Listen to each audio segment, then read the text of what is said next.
Baik, selamat pagi, selamat siang, selamat malam. Di kesempatan kali ini saya akan mempresentasikan tugas jaringan komputer ya terkait video artikel.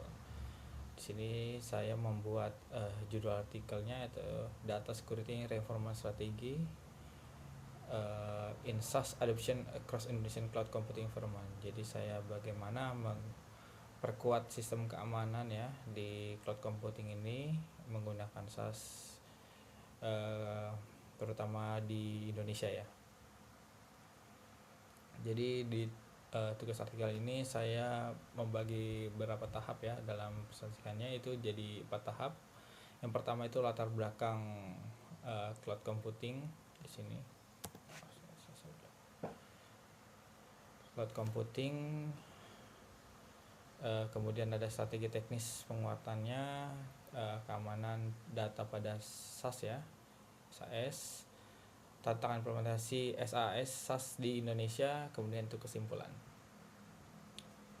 Pertama, latar belakangnya itu adalah perkembangan teknologi digital itu mendorong berbagai ya organisasi, perusahaan, itu baik dari sektor pemerintahan, publik maupun di swasta ya, itu menggunakan model layanan itu berbasis cloud computing, khususnya software as a service. Terus banyak juga kondisi regulasi-regulasi juga Indonesia terkait penggunaan penggunaan data. Di sini ada namanya perlindungan data pribadi, yaitu UU PDP di Indonesia.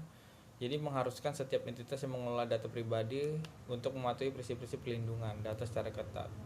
Di sisi lain, kesadaran dan kesiapan organisasi dalam menerapkan praktik keamanan yang sesuai masih sangat bervariasi, terutama dalam tingkat manajerial dan operasional. Jadi oleh karena itu dibutuhkanlah strategi penguatan keamanan data yang komprehensif, yang tidak hanya berfokus pada teknologi, tetapi juga mencakup aspek kebijakan, kesadaran pengguna, serta kepatuhan hukum. Artikel ini bertujuan mengkaji berbagai pendekatan yang dapat digunakan untuk memperkuat keamanan data dan konteks adopsi SaaS di Indonesia. Selanjutnya, bagi yang belum tahu itu apa itu SaaS, yaitu SaaS merupakan model layanan komputasi ya, atau servernya berada di awan gitu, cloud computing, di mana penggunaan dapat mengakses dan menggunakan perangkat lunak software melalui internet tanpa menginstal di komputer atau server mereka sendiri. Kemudian lanjut, resiko keamanannya itu ada, yang saya buat itu ada 5. Pertama itu kehilangan kontrol langsung data ya. Jadi kehilangan kontrol data itu di sini berdampak lokasi fisik atau data ya, dan disaster recovery site itu sering dikelola sepenuhnya oleh penyedia, sehingga pelanggan tidak dapat memverifikasi secara langsung di mana salin data berada atau siapa saja yang mempunyai hak admin. Kemudian mekanisme backup serta retensi arsip ini kita terima kebijakan oleh internal penyedia ya atau vendor. Kegagalan produk ini menyebabkan irrecoverable data dan loss. Nah, kemudian ada yang kedua itu serangan terhadap API ya dan antarmuka pengguna. Itu di sini disebutkan beberapa staf dengan hak super admin di sisi penyedia dapat mengakses ya data pelanggan baik karena disengaja, kelalaian maupun kompromi kredensial. Kemudian di sini ada ada riset atau artikel dari CSA Top Threat 2024 mencatat insecure third party resource and environmental threat sebagai ancaman utama yang saling melibatkan aktor internal atau rantai pasok. Jadi layanan SaaS sangat bergantung pada API untuk integrasi. Nah, ini maaf ya. Jadi untuk serangan terhadap API dan termuka pengguna ini, jadi model SaaS ini sangat bergantung pada API. Kemudian API yang keliru token atau izinnya, itu membuka serangan terhadap API tersebut. Jadi token atau izin akses kepada API atau SaaS itu harus dijaga secara ketat. Kemudian akses tidak sah dari internal penyedia. Di sini beberapa staff ya dari penyedia itu beberapa kali bisa mengakses data. Jadi tidak sepenuhnya itu secure. Kemudian kurangnya visibilitas dan audit. Nah, di sini seringkali terdapat error-error atau logging yang tidak tercatat. Nah, itu sehingga membuat kita ya sebagai pengguna itu sulit untuk melakukan root case analisis. Nah, itu merupakan resiko-resikonya kalau kita menggunakan model SaaS. Kemudian kelima itu ada ketidakpatuhan terhadap regulasi lokal. Nah, di sini penyedia global atau penyedia vendor metode model SaaS ini kadang menyimpan data itu di luar Indonesia atau di server luar ya. Nah, ini kemudian kegagalan itu menimbulkan biasanya ada denda-denda dan pencabutan izin-izin regulasi ya. Jadi ada beberapa regulasi di mana walaupun servernya itu tidak diketahui ya, tapi perlu ada regulasi gitu. Selanjutnya, nah kemudian strateginya itu di sini ada 5 dan salah satu dan ditambah ada namanya audit dan logging. Yang pertama itu shared repository model, kemudian ada enkripsi end to end, kemudian kita menggunakan MFA di sini, kemudian ada manajemen akses RBAC dan Zero Trust Architecture. Oke, saya akan menjelaskan kelima ini. Yang pertama itu shared responsibility model ya. Jadi model ini menekan bahwa penyedia layanan bertanggung jawab atas keamanan infrastrukturnya, sedangkan pelanggan bertanggung jawab atas konfigurasi pengguna dan pengelolaan data. Banyak insiden keamanan terjadi karena penggunaan tidak mematuhi batas tanggung jawab ini. Nah, di sini harus kita sebagai pengguna atau vendor ya atau penyedia layanan itu harus tahu batasan masing-masingnya dan tanggung jawabnya masing-masing, di mana tanggung jawab tersebut sudah tertulis dan harus dijalankan secara penuh kesadaran. Selanjutnya ada enkripsi end to end ya. Jadi dari pengguna atau layar enterprise itu data sudah dienkripsi hingga ke penerima.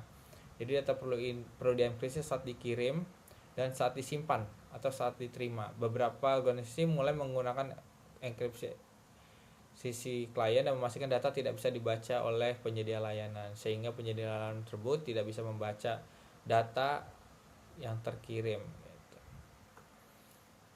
Selanjutnya penggunaan MFA, ada multi factor authentication ya.